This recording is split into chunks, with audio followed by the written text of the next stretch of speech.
Ah, come on. There we go.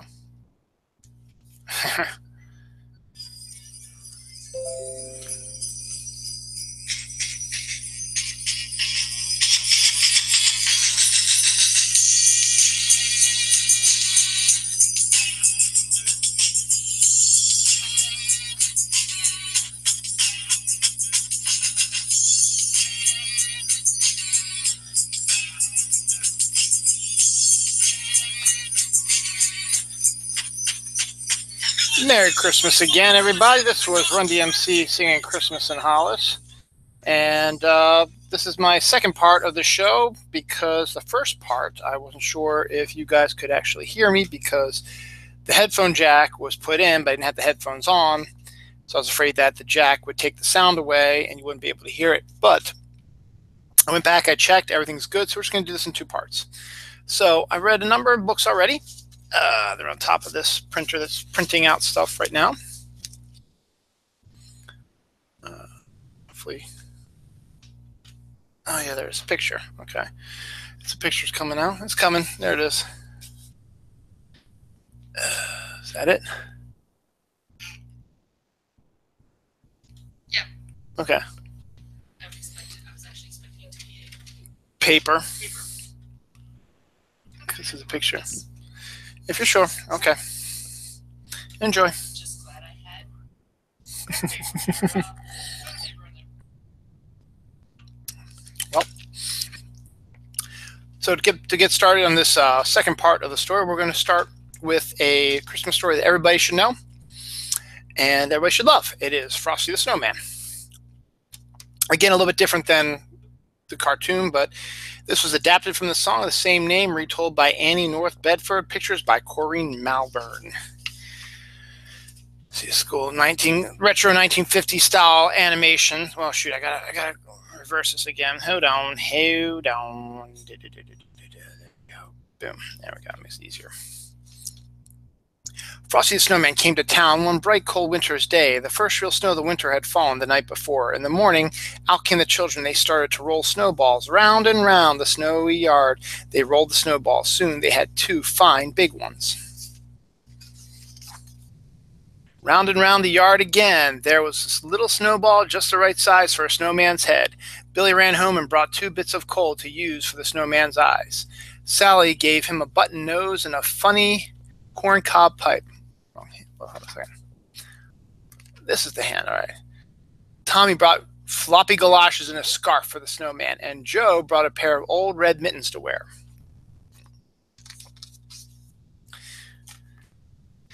Now we need a hat, said Sally and Joe, so they all began to look around. Sally found an old cap, but it didn't look just right. Billy found a battered felt hat, but it still didn't seem right. Just then, down the street came the whistling wind, and it blew to their feet a shiny top hat. Just what we need, cried Sally and Joe. It's like magic, said Billy and Tommy.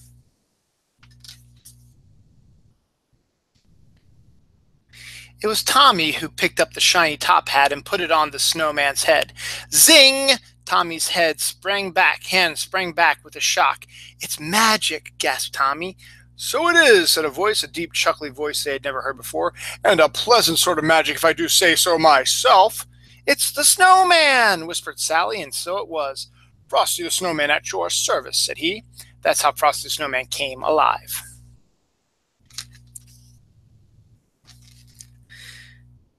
If you have never had a snowman for a friend, you can scarcely imagine all the fun these children had, for Frosty took them coasting. I guess it's like sledding, and never had their sled slid so swiftly and so fast. Frosty helped them build a snow house and never had blocks packed so firmly and well. He's looking quite scary there also. They all went ice skating, and the magical part was that while they were with Frosty, the children could stay out and play in the snow and never get shivery cold.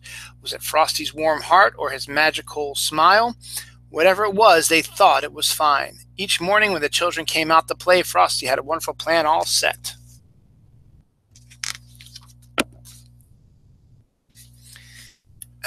One morning he said, "Let's go shopping today. I've never seen a store, you know." So they all joined hands and away they skipped all toward town where the shops stood in rows.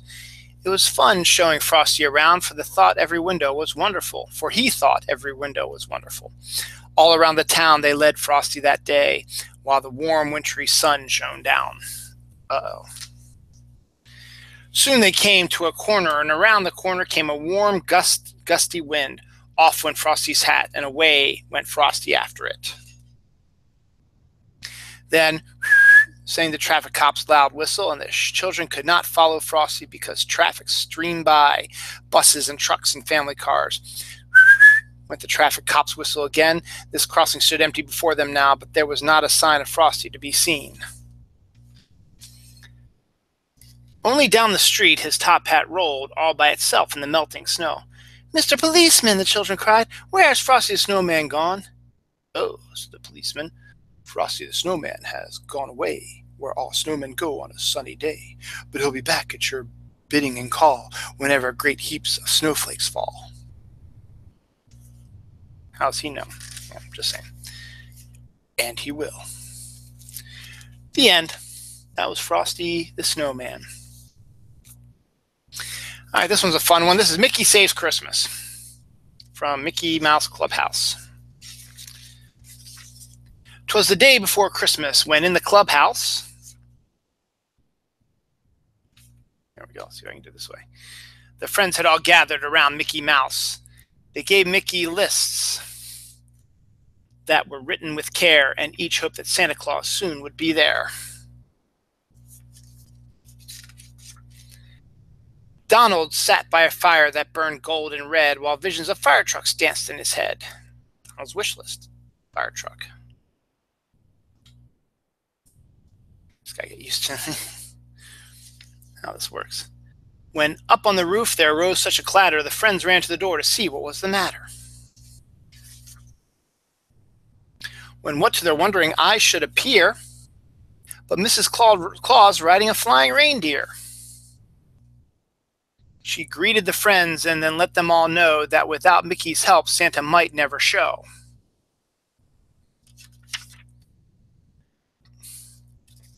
"Santa's in trouble. Please go right away to Mistletoe Mount where he's stuck in his sleigh."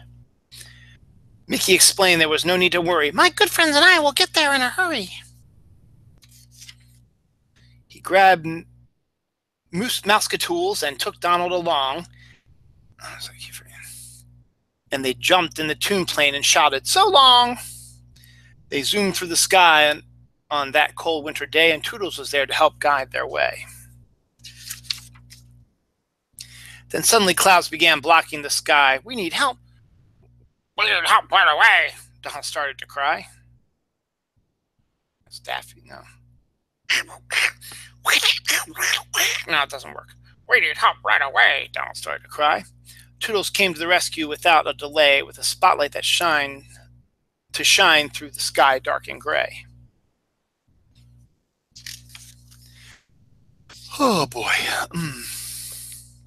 And just when the North Pole appeared very near, they ran out of gas. Donald shivered with fear. "Oh no," shouted Mickey. "Please help us get down. Count backwards from 10 to get us to the ground." They want you guys to count backwards from 10. So 10, 9, 8, 7, 6, 5, 4, 3, 2, 1. The friends looked around. They could see mistletoe, but they didn't know how to get through all the snow. Then Toodles showed up with a tool they could use. Each friend got a package of skis and a pair. "There's Santa. Oh gosh, are his reindeer all here?" Mickey counted to 8 and then gave a big cheer.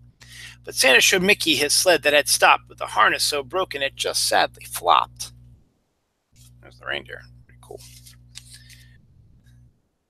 Then a mystery tool helped save Christmas Day. The friends helped tie ribbon to fix Santa's sleigh. And Santa called out as he sped out of sight, "Merry Christmas to all, and to all a good night." So there we go.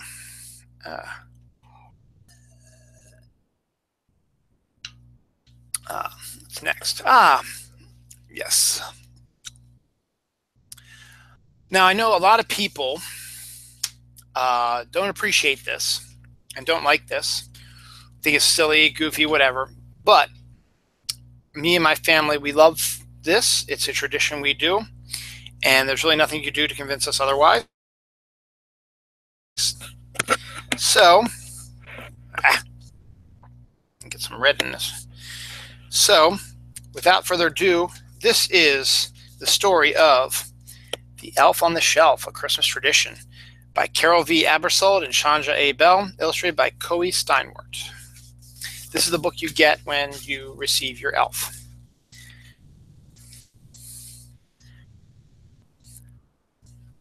Sorry, let's see if I can try to get this. Let's see, there's that. That's over here. All right. Have you ever wondered how Santa could know if you're naughty or nice each year as you grow? For hundreds of years, it's been a big secret. It now can be shared if you promise to keep it. At holiday time, Thanksgiving usually, Santa sends me to you. I watch and report on all that you do. My job's an assignment from Santa himself. I am his helper, a friendly scout elf. There. Yep. Ours shows up the day after Thanksgiving. The first time I come to the place you call home, you quickly must give me a name of my own. Once you are finished, my mission can start. What will you call me? Markle or Zart? Will it be Foddle, Criddle, or Clyde? Fizby's cute too, but you must decide. Fred, Criddle, Zart, Markle, Fizby, Oodle, Foodles. Each night while you're sleeping to Santa, I'll fly to the North Pole, right through the dark sky. Of course, Christmas magic helps me to be quick. I laugh with my friends and report to St. Nick.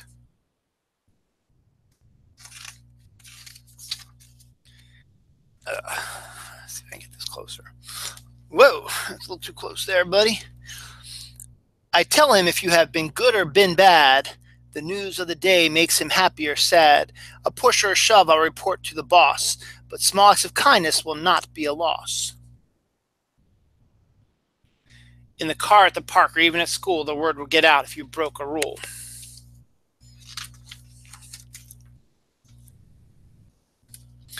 I'll be back at your home before you awake, and then you must find the new spot I will take. You'll jump out of bed and come running to see who'll be the first to spy little old me. Maybe the kitchen, the bathroom, or den is where you will find me, your special elf friend. I can hide on a plant, a shelf, or a frame. Where will I be? Let's make it a game.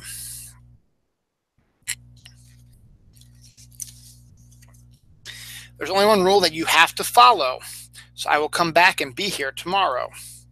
Please do not touch me, my magic might go, and Santa won't hear all I've seen or I know. I won't get to tell him that you said your prayers or helped to bake cookies or cleaned off the stairs. How will he know how good you have been? It might start to think you forgot about him. He might start to think you forgot about him. I can't speak to you, so says Santa Claus. All of us elves have to follow his laws. I'll listen to you. Tell me your wishes. Would you like a game or some tiny toy dishes? The gleam in my eye and my bright little smile shows you I'm listening and noting your file. The final decision with Santa now rests. What do you think? Will you get your request? The night before Christmas, my job's at an end. The rest of the year with Santa I'll spend. So blow me a kiss and bid me farewell. I'll fly away when I hear Santa's bell. Of course I will miss you, but wait till next year. When the holidays come, I'll again reappear. Until then, I wish every girl and age boy a Christmas of peace and a year full of joy. The tradition began for the Lang family on November 27, 2010, 7 years now. We welcomed our elf by choosing the name Turkey. So my daughter was 4 years old at that time. My son was just about 1 or was 1 year old. So he didn't really have a say in anything, but my daughter, who's 4, did. And of course, you know, November 27th was the day after Thanksgiving. So we had him appear, and being a 4-year-old and just having the thought of turkey and Thanksgiving and all that stuff, her first instinct was, hey, let's call him Turkey. So hence the name of Turkey. So Turkey's been with us for 7 years now. His last day is tomorrow. When Santa comes to our house, he will jump into Santa's sleigh and away they will go. So it's a fun little tradition. We like it. He's presently standing on our fireplace mantle right now, checking out everything. And the kids love him also, except it's funny, he freaked my daughter out for her birthday this year because she thought she heard him open the door and move. So that was kind of funny. So that was kind of cute. What's next? Hey, you know what? I pushed this one off far enough. I think I want to read it now because I only have a few more to go. Or should I wait? Hold on, let me see.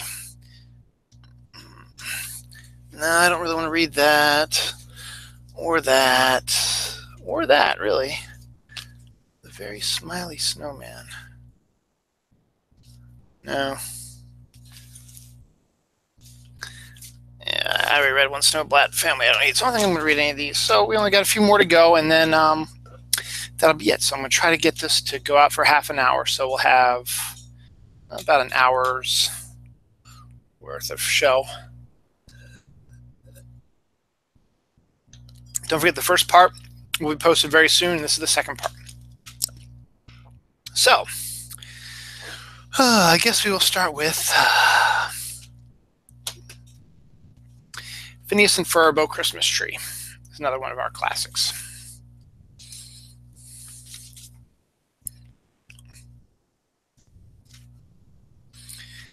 If I go on this side, maybe it'll be easier to see. No, probably not. Let's go on this side. Here we go. It was Christmas Eve, and Phineas and Ferb were waiting for the town celebration to begin, but the mayor had bad news. The annual lighting of the Christmas tree is canceled. Our prize evergreen was destroyed in a freak accident, he said.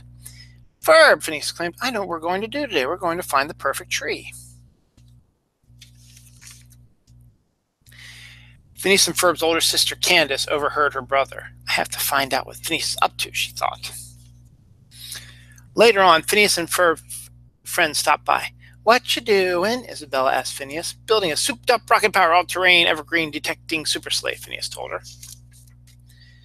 Soon the sleigh was ready, and the friends jumped inside. Everybody ready to go? Phineas asked. Hey, where's Perry? He asked, looking around.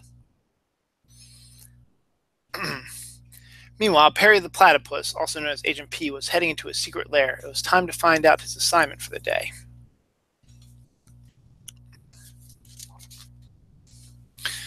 Hello, Agent P, Major Monogram, Perry's superior officer said.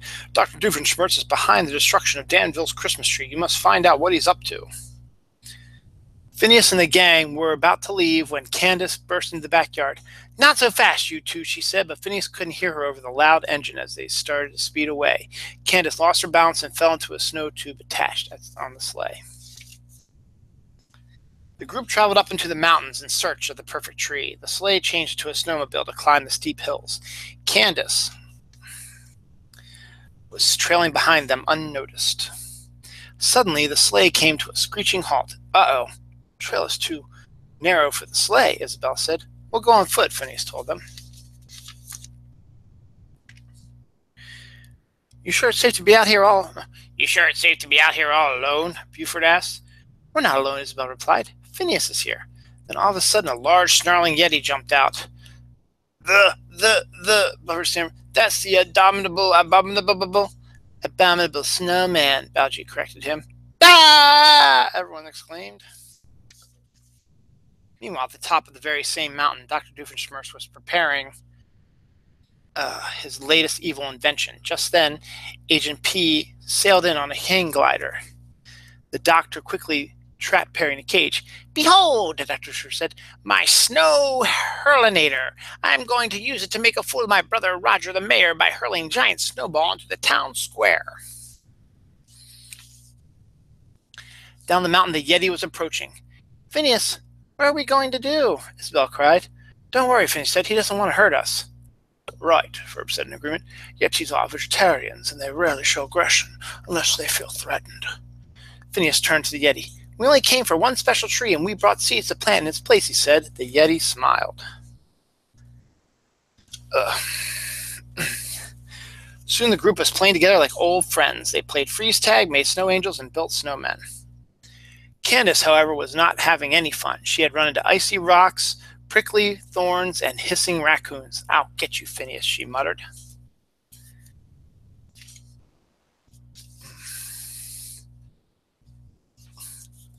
It was time for Phineas and Ferb to get back to their mission.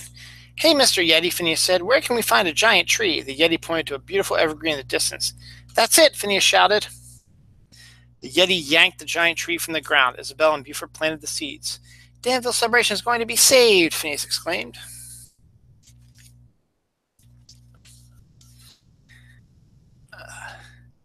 Atop the mountain, Dr. Doofenshmirtz was about to fire his snow hurlinator into the center of town. Just then, Perry broke free and jumped at the doctor. But Dr. Doofenshmirtz said his snow hurlinator used his snow hurlinator to pummel the platypus with endless snowballs. In 5 more seconds, Danville Celebration will be ruined, the doctor yelled. Time was running out. Perry grabbed a snowball and threw it at the snow hurlinator. It hit the controls just as the invention fired. Then a gigantic snowball flew high into the sky in the wrong direction. Further down the hill, Candace saw her brothers in the distance. They are so busted, she said, heading towards them. Just then, the massive snowball landed behind Candace and rolled after her. The tumbling snowball picked up Candace as it rolled down the hill. It stopped near Phineas and the group, blocking their sleigh and their view of Candace. Hop onto the tree, everyone, Phineas shouted. He waved to the Yeti. Thanks for your help. As the last second, Candace jumped on the tree trunk and held on for dear life. Whoosh! The friends slid down the snow-covered mountain, riding the giant tree like a mighty bobsled. As the tree sped into town, it picked up decorations and other things along the way. We're almost there, everyone, Phineas yelled. Hooray! The gang cheered. Back in Danville, everyone was shocked to see a giant tree heading straight right for them. Thwack! The tree hit the edge of the stage and tossed the gang safely out into the crowd. The townfolk cheered. Mom! Candace screamed. Did you see Phineas and Ferb brought that giant tree? But her mom was backwards to the stage. Candace, how could your brothers ever have moved a tree that big? I think maybe you've been out in the cold too long, she said.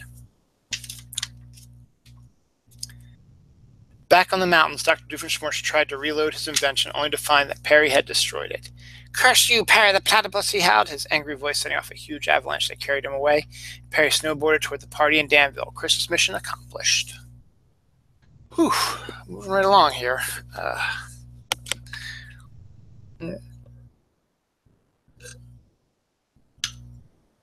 What's next? Don't read this one. No, I'm going to skip this one too. I'll take that. No, I'll leave that one here.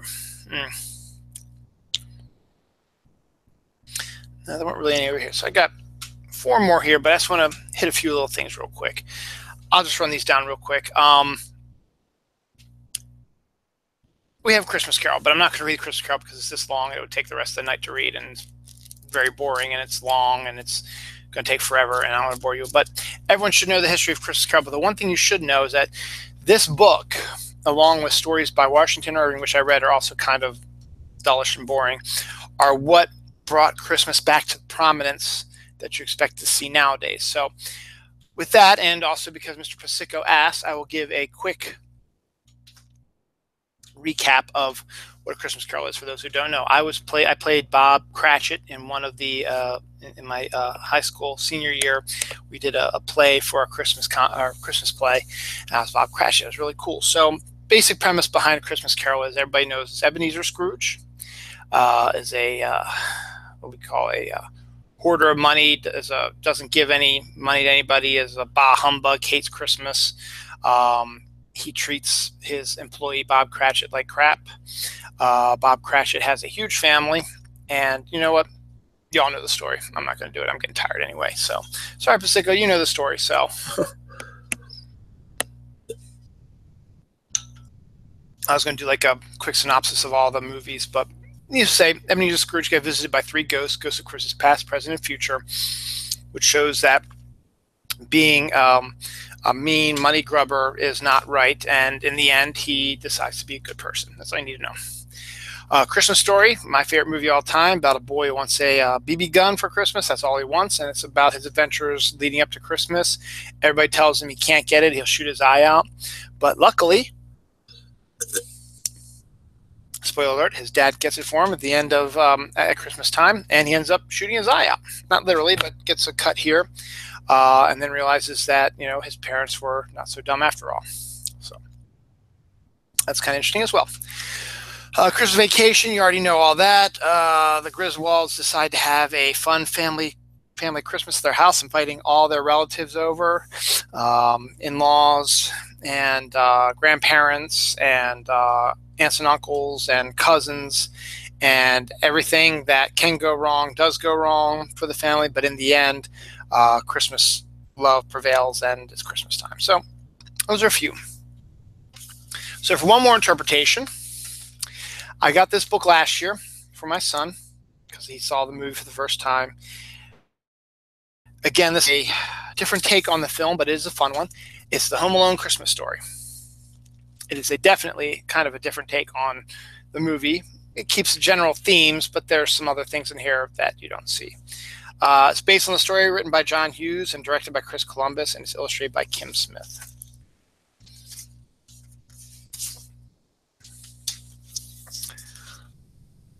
It was 3 nights before Christmas, and the McAllister family was getting ready to leave for vacation. Everyone was busy packing.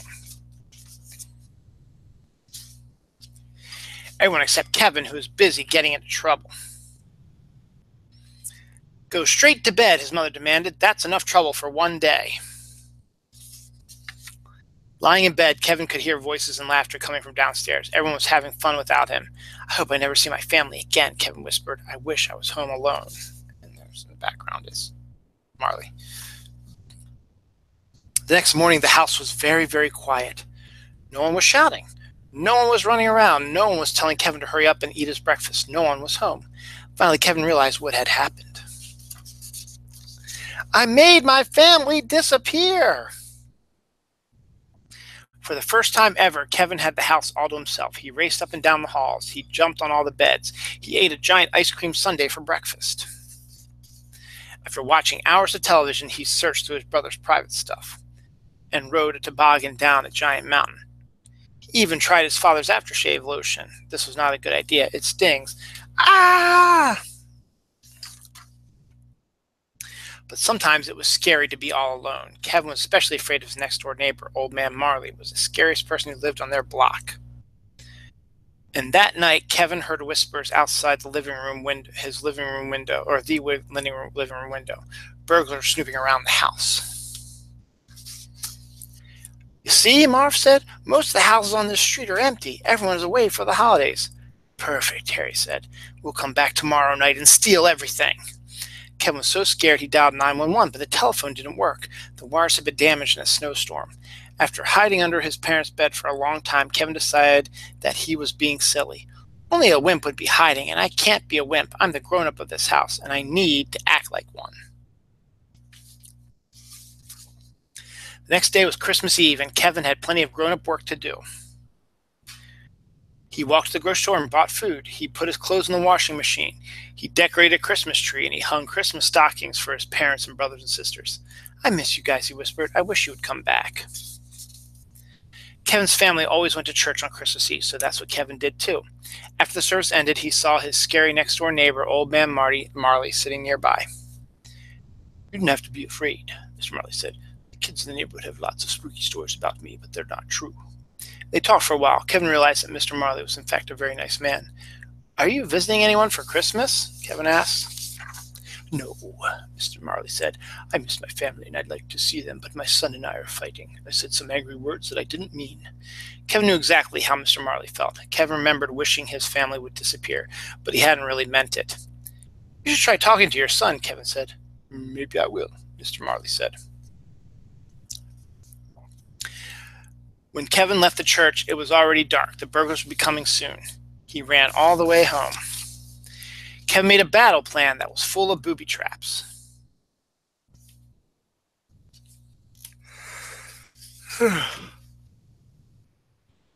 He scattered toy cars and smeared tar on the basement steps. He made a big pile of feathers and hid sharp ornaments under the windowsills.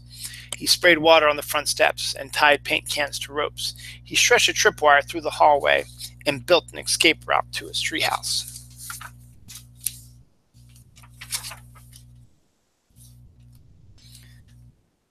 At 9 o'clock, Marv and Harry returned to the McAllister house, ready to steal everything inside.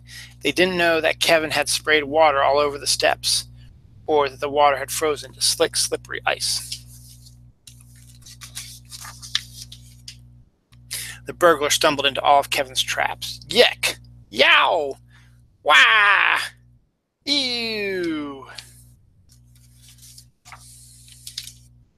Marv and Harry slipped on the toy cars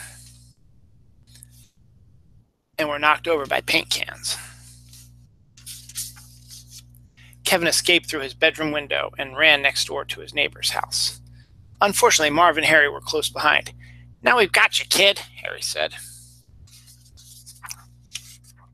Mr. Marley arrived just in time. Whack, whack! He bonked the burglars with his snow shovels and called the police. Then he brought Kevin home. That night, Kevin left a note for Santa Claus, along with some milk and cookies. He couldn't wait for Christmas morning. "Dear Santa, I don't need any presents. Just bring back my family. Love, Kevin McAllister." When he woke up the next day, Kevin rushed into the living room. "Mom? Dad? Is anyone here?" No one answered him. Then he heard a familiar voice. "Kevin, is that you?" His mother was home. "I miss you so much," he said, giving her a giant hug. "I miss you too," she said. "Where are the others?" Kevin asked. The front door flew open, and there they were, his father, his brothers, and sisters. Everybody was home at last. "Are you okay?" his father asked. "I'm just happy you're all back," Kevin said. "Merry Christmas." See, a nice little easy retelling of the story without getting into some of the more detailed details of it. So just a general story. I mean, you don't need to know why the parents disappeared and why they reappeared, or that they were, or how or why they forgot Kevin. It's never explained, but you know what? It's just a Christmas story. We got 3 more left, and then I'm going to get out of here. This is Amelia Rules. I've talked to you about Amelia Rules forever. It's a great Christmas, not great, it's a great comic book. And I'm just going to read everything here.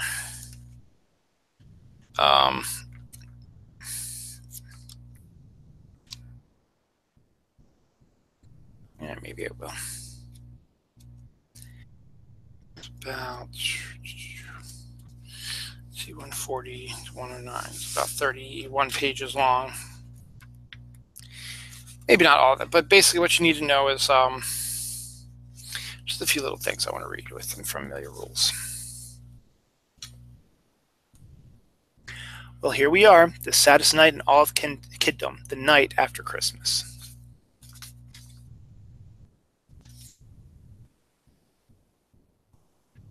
I'm trying to get this right.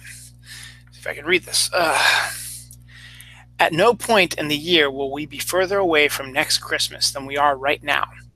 Usually I'm queen of the after Christmas blues. I don't get enough of what I wanted or whatever. And then, well, then I go into this monster sulk that's been known to last till my birthday. February 10th, in case you're shopping. But I don't know, this year feels different.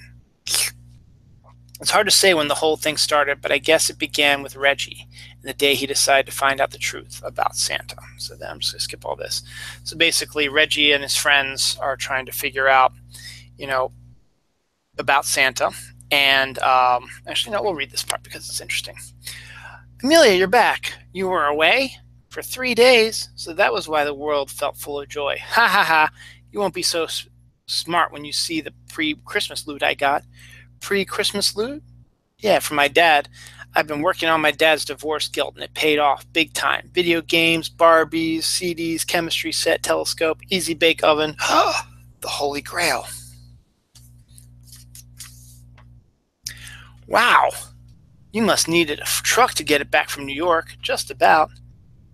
"I didn't know your dad still lives in New York." "Oh, yeah. The city?" "Yeah." "Wow, it's no big deal." "No, I mean, he's okay and all." "Yeah, sure." "Sorry, girls, but we have to cut the chit-chat. We have a problem. It's come to the attention of Gasp that a certain Christmas personality has been misleading the youth of the world. The man in question is Mr. S. Claus, whereabouts unknown. He is presumed dangerous." So they just go on and talk about how they don't always get their Christmas presents. And so they come up with a plan to figure out a way to prove that Santa doesn't exist. So then we cut to this. "Reggie couldn't have picked a worse year for this adventure. It looked like I was set to grab a great grab a big haul. I couldn't afford to end up on the naughty list. Or worse yet. Ho, ho, ho. Out of fear of losing all my Santa loot, I decided to really work Mom. Well, why can't we be a family again? Don't you guys love me?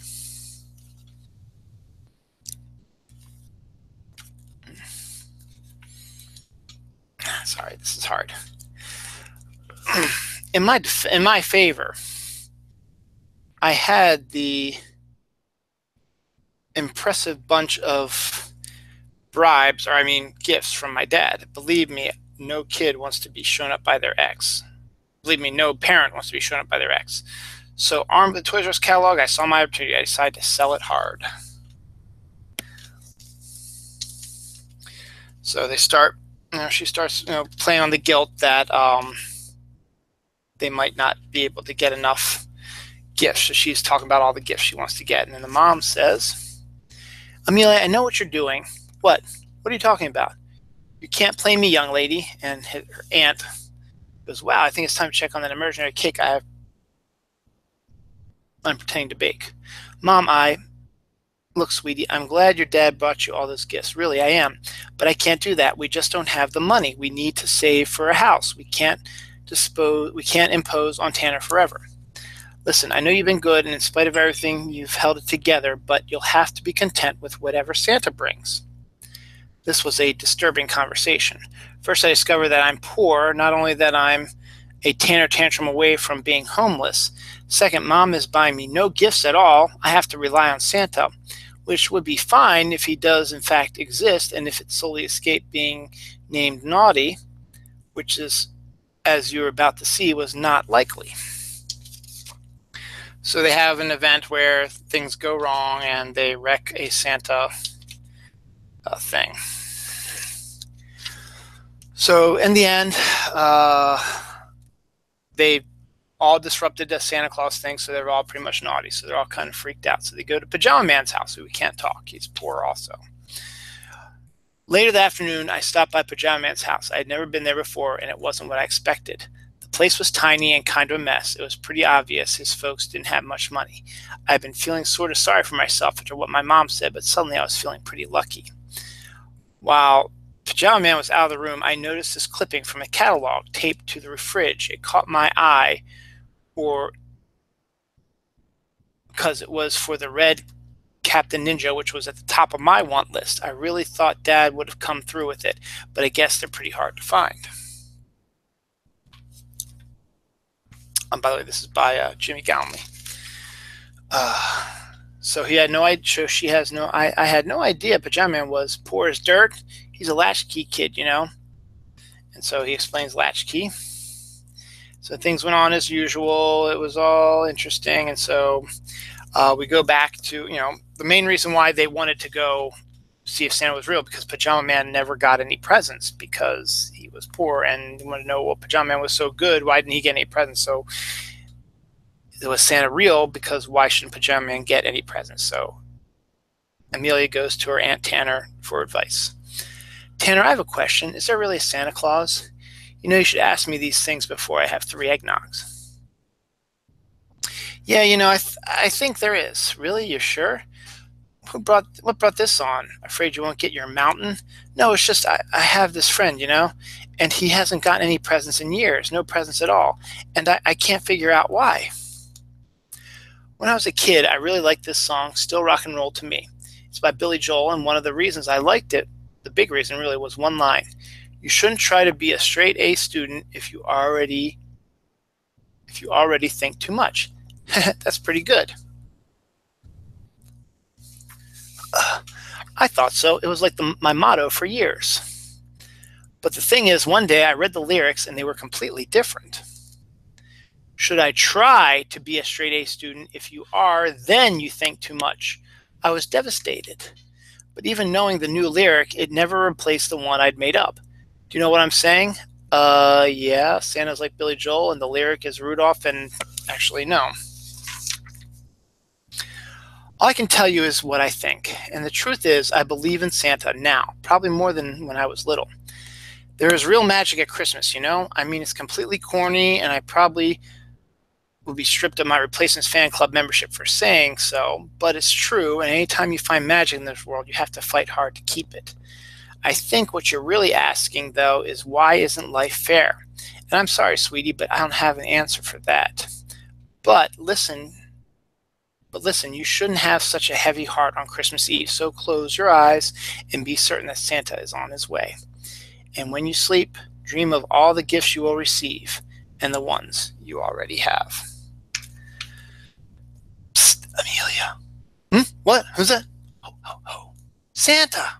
Wow! I rule. I knew the fat guy wouldn't let me down. Let's see. How about we start with this one? Rip, rip, tear, shred, rip, rip, share. A hat? Let's hope this is a little elfin humor. There's her hat right there. And this little beauty is a keeper. I can feel it. Rip, tear, tear, shred, rip, rip, tear.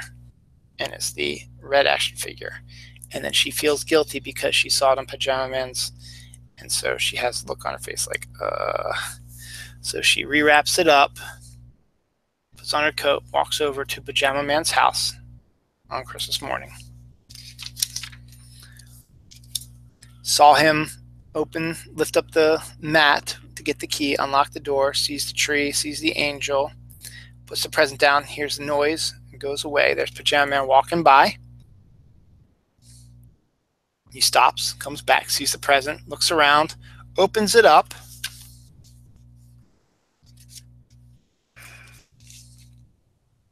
It's what he wanted his whole life, the red ninja action figure. And he has it, plays with it, holds it up, plays with it, enjoys himself. Amelia, he has a big smile on his face. Amelia has a big smile on his face.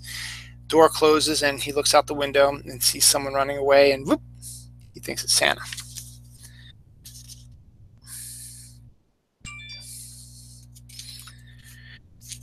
I can't believe you got Red Captain Ninja. Hey guys, what's up? Amelia, come on in. You won't believe what happened. There is a Santa. PM proved it.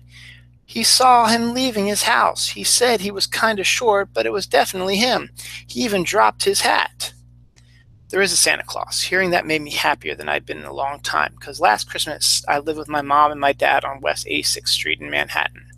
Now I live with my mom and her sister in like nowhere, Pennsylvania. But that's fine, really it is. It's just that sometimes I miss the way things used to be, and I wish that I could go back. But really, I know that even if I could, it wouldn't be the same. But enough of that. Enough of that. This time, we're having a happy ending. I believe in Santa Claus. And do you want to know why? Because I have been through a lot of garbage this year, and I know everybody has, and I know I'm one of the lucky ones. But I still have been through a lot of garbage, and I refuse to live in a world without a Santa Claus. So yes, Rhonda, there is a Santa Claus. Only sometimes, just sometimes, he needs a little help. I just like that last sequence, and that's why I wanted to read it to you. Plus, everyone should read the entire Amelia Rules series.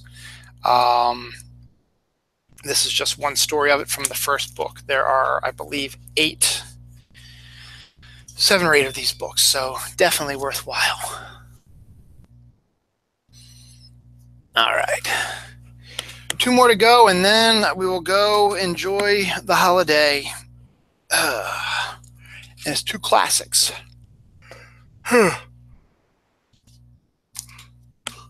The first one is How the Grinch Stole Christmas, and I get to pull out my Grinch voice. This Grinch voice is courtesy of Jim Carrey's The Grinch from the live-action version of How the Grinch Stole Christmas, which is a much better movie than you think it is. The book's by Dr. Seuss.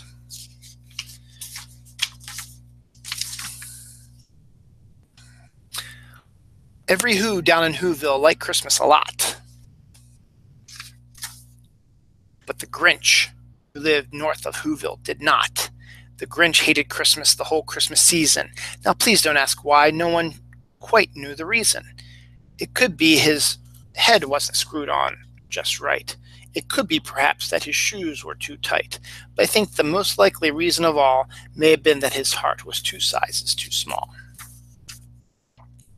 But whatever the reason, his heart or his shoes, he stood there on Christmas Eve hating the Whos, staring down from his cave with a sour, grinchy frown at the warm, lighted windows below in their town. For he knew every Who down in Whoville beneath was busy now hanging a mistletoe wreath. And they're hanging their stockings, he snarled with a sneer. Tomorrow's Christmas is practically here. Then he growled with his Grinch fingers nervously drumming, I must find some way to stop Christmas from coming. For tomorrow, we know, all the Who girls and boys would wake bright and early, and they'd rush for their toys. And then, oh, the noise, noise. That's one thing he hated, the noise. Then the Who's young and old would sit down to a feast. And they'd feast, and they'd feast, and they'd feast. They'd feast on Who pudding and rare Who roast beef, which was something the Grinch couldn't stand in the least. And then they'd do something he liked least of all. Every Who down in Whoville, the tall and the small, would stand close together with Christmas bells ringing. They'd stand hand in hand, and the Who's would start singing. Then they'd sing, and they'd sing, and they'd sing.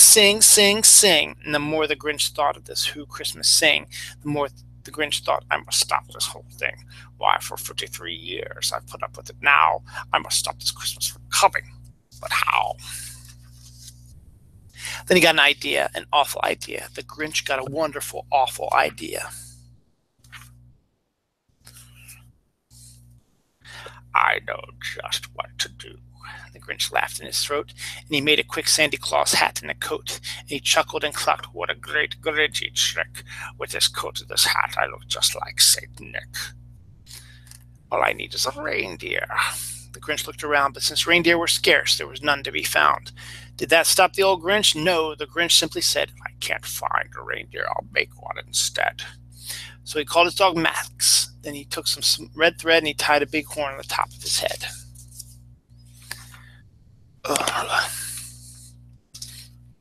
See if it's easier for me to read on this side. Probably not. Yeah, probably not. Oh well, let's keep doing it on this side then. Then he loaded some bags and some old empty sacks on a ramshackle sleigh, and he hitched up old Max. Then the Grinch said, "Get up!" And the sleigh screamed down toward the homes where the Who's lay a snooze in their town. All the windows were dark. Quiet snow filled the air. All the Who's were all dreaming sweet dreams without care. When he came to the first little house on the square, "This is stop number 1, the old Grinchy Claus hissed, and he climbed to the roof, empty bags in his fist.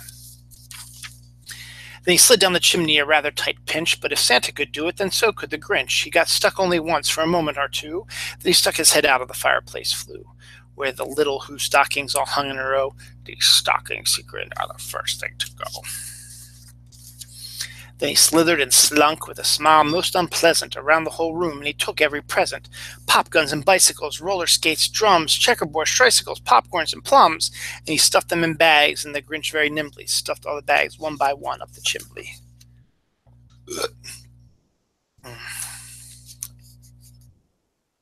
Then he slunk to the icebox. He took the Who's feast. He took the Who pudding. He took the roast beast. He cleaned out the icebox as quick as a flash. Why, that Grinch even took the last can of Who hash.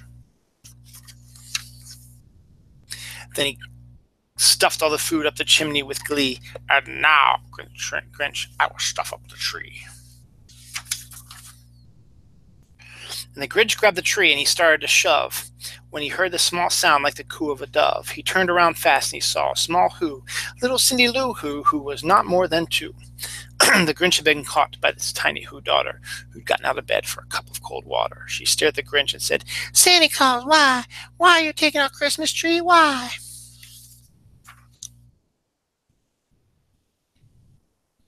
But you know, that old Grinch was so smart and so slick. He thought up a lie and he thought it up quick. "Why, my sweet little tot," the fake Santa Claus lied, "there's a light on this tree that won't light on one side. So I'm taking it home to my workshop. And my dear, I'll fix it up there, then I'll bring it back here." And his fib fooled the child. Then he patted her head and got her a drink, and he sent her to bed. And when Cindy Lou Who went to bed with her cup, he went to the chimney and stuffed the tree up. I need to rethink this next time I do it. Then the last thing he took was the log for their fire. Then he went up the chimney himself, the old liar. On their walls he left nothing but hooks and some wire. And the one speck of food that he left in the house was a crumb that was even too small for a mouse. Then he did the same thing to the other Who's houses, leaving crumbs much too small for the other Who's mouses. It was 1/4 dawn, all the Who's still abed, all the Who's still snooze, when he packed up his sled. Packed it up with their presents, the ribbons, the wrappings, the tags, and the tinsel, the trimmings, the trappings. 3,000 feet up the side of Mount Crumpet, he rode with his load to the tip-top to dump it. Purr, purr to the Who's, he was grinchily humming. They're finding out now that no Christmas is coming. They're just waking up. I know just what they'll do. Their mouths will hang open a minute or two. Then the Who's down in Whoville will all cry, boo-hoo. That's a noise, grinned the Grinch, that I simply must hear. So he paused, and the Grinch put his hand to his ear. And he did hear a sound rising over the snow. It started in low, then it started to grow. But the sound wasn't sad. Why, the sound sounded merry. It couldn't be so, but it was merry very. He stared down at Whoville. The Grinch popped his eyes. Then he shook. What he saw was a shocking surprise. Every Who down in Whoville, the small, the tall, and the small, were singing without any presents at all. He hadn't stopped Christmas from coming. It came. Somehow or other, it came just the same.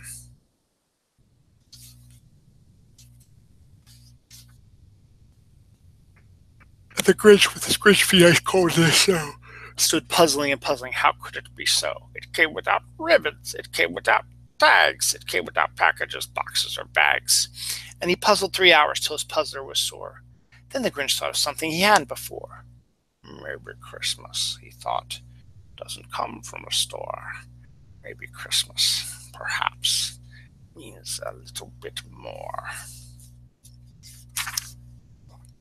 And what happened then? Well, in Whoville, they say that the Grinch's small heart grew 3 sizes that day. And the minute his heart didn't feel quite so tight, he whizzed with his load through the bright morning light. And he brought back the toys and the food for the feast. And he himself, the Grinch, carved the roast beast. We're down to the final one of this special Christmas edition of Dylan Knows. So thank you again for watching. And hopefully your kids will be enjoying this as well. So hopefully that's what you watched it for. In retrospect, maybe I should have done this as a Facebook Live because you guys can interact with me and I'd probably get more viewers. But hopefully you guys will be tuning in to watch as well. So let me just get something set up for the last song of the day. I'm not going to tell you what it is. Just got to find one.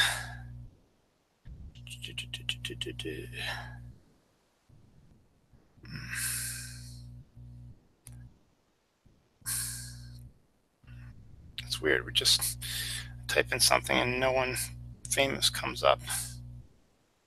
All right, let me just see something here.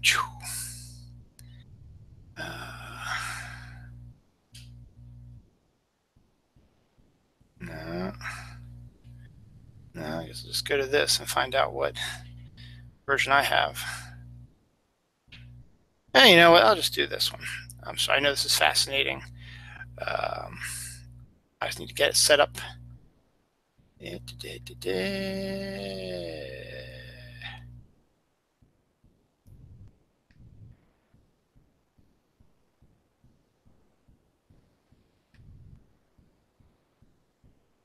All right, there we go. Perfect. So I'll do it. So the last one, and this is a tradition I do in my family where I read the night before Christmas to my family. I'll read it tomorrow or rather on Christmas Eve to them. It's by Clement C. Moore. This edition is illustrated by Christian Birmingham. I think I might be able to read it this way. 'Twas the night before Christmas when all through the house not a creature was stirring, not even a mouse. Beautiful artwork. It's fantastic.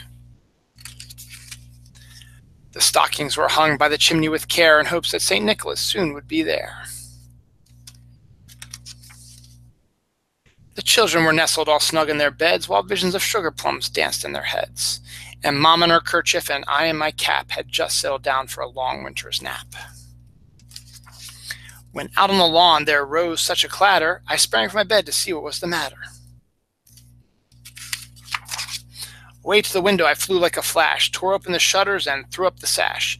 The moon on the breast of the new fallen snow gave a luster of midday to objects below.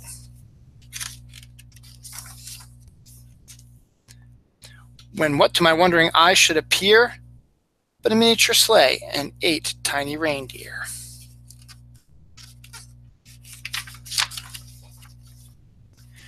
With a little old driver so lively and quick, I knew in a moment it must be St. Nick. More rapid than eagles, his coursers they came. He whistled and shouted and called them by name. Now Dasher, now Dancer, now Prancer and Vixen, on Comet, on Cupid, on Donder and Blitzen. Yeah. To the top of the porch, to the top of the wall. Now dash away, all. As dry leaves below the wild hurricane fly when they meet with an obstacle mount to the sky. I like that picture. Let's see if you can get that full thing there. Yep. So up to the housetop, the coursers they flew with sleighs full of toys, and St. Nicholas too. And then in a twinkling I heard on the roof the prancing and pawing of each little hoof. As I drew in my head and was turning around, down the chimney St. Nicholas came with a bound.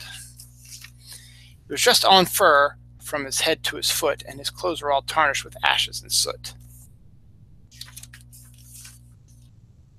A bundle of toys he had flung on his back, and he looked like a peddler just opening his pack. His eyes, how they twinkled, his dimples, how merry he checked. His cheeks were like roses, his nose like a cherry. His droll little mouth was drawn up like a bow, and the beard on his chin was as white as the snow. The stump of a pipe he held tight in his teeth, and the smoke had encircled his head like a wreath. He had a broad face and a little round belly that shook when he laughed like a bowl full of jelly. He was chubby and plump, a right jolly old elf, and I laughed when I saw him in spite of myself. A wink of his eye and a twist of his head soon gave me to know I had nothing to dread. He spoke not a word, but went straight to his work and filled all the stockings, then turned with a jerk, and laying his finger aside of his nose and giving a nod up the chimney he rose. He sprang to his sleigh, to his team gave a whistle, and away they all flew like the down of a thistle. But I heard him exclaim as he drove out of sight, "Merry Christmas to all, and to all a good night." So, that is Dylan Knows' Christmas special. I had 0 viewers to my live feed, but that's all right. It's day before Christmas and all that jazz. So hopefully I'll get some more people to watch this. I hope you enjoyed it. Unfortunately, it is 2 parts, just due to the fact that I wasn't sure if everything was getting through or not. So on that note, let's see, let's start right away. No, I got to go through a silly little ad. So next week's episode, don't know when it'll be. It'll probably be the same time a week from now. No, it's not going to work. There we go. I will be doing my in memoriam, all the people that died. This is We Wish You a Merry Christmas by Kenny G. So next week will be my in memoriam episode and my final episode of the year, where we will look back on everyone who passed away this year, including some very close personal friends and family of the Snarkalic family, and some other bad stuff that happened in the year, but we'll focus more upon the deaths of celebrities, musicians, sportscasters. Dick Enberg passed away a couple days ago, so we'll discuss that more next week. Until then, this is Dylan Knows, Dylan Lang here, wishing you and yours a Merry Christmas, Happy Holidays, and I hope you enjoyed this, and keep an eye out for a whole bunch of videos I'll be posting tomorrow from my previous Christmas shows, as well as these 2, and I hope you enjoy them. I hope you play these for your children, and I hope you read stories to your children. If you don't know of any stories, I hope I gave you some good examples of stories for you to read to them. So tomorrow's Christmas Eve in my world, but hopefully by the time you see this, it might be Christmas Eve, might be Christmas Day, or it might be after Christmas. Regardless, I wish you a Merry Christmas, a Happy New Year. Here at Dylan Knows, it's a wonderful holiday weekend. We are now less than an hour away from Christmas Eve, live here, but we're not live anymore. We are on tape delay. Merry Christmas. We'll see you next week.